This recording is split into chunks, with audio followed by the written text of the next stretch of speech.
Howdy there, Internet people, it's Belle again.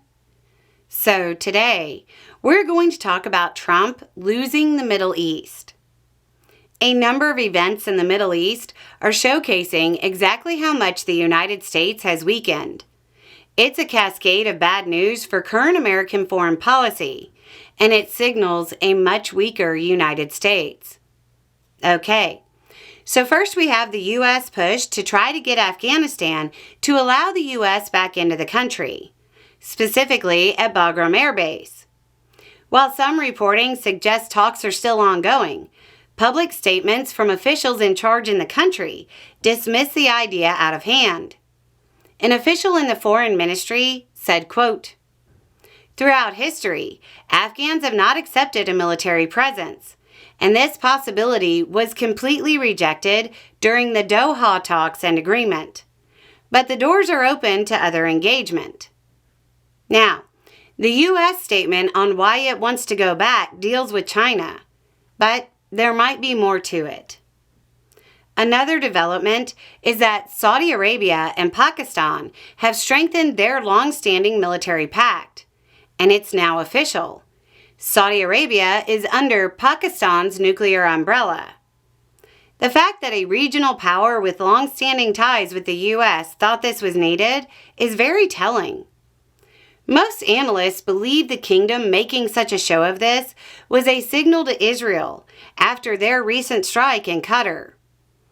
Two regional powers that have been U.S. aligned for decades are now signaling about nukes. I'm sure that's nothing to worry about. Now, if Saudi Arabia feels the need to signal over the incident, imagine how the country that got hit feels, especially after they gave Trump a plane. We're mediating on behalf of the United States, and they host Al Udeid Air Base, which wasn't too far from where they got hit. That's a pretty big air base, about 12 square miles, multiple runways. I know at least one is 3,750 meters. It can serve as the forward HQ for CENTCOM. At some points in time, it hosted more than 10,000 coalition troops. It would be incredibly damaging to the U.S. to lose that base because the host nation didn't trust us anymore or see us as powerful enough to intercede on their behalf. If they asked us to leave, we'd need a new air base. A big one with a runway at least 3,700 feet, that could serve as a forward HQ for combat operations in a pinch. It would have to be able to host thousands of troops if need be. I wonder where the U.S. would find one. Wow, it's weird. That's exactly what Bagram is, right? I'm sure that's just a coincidence, and there's nothing to read into there. We don't know we're shopping for a backup base, but it wouldn't surprise me in the least if we were.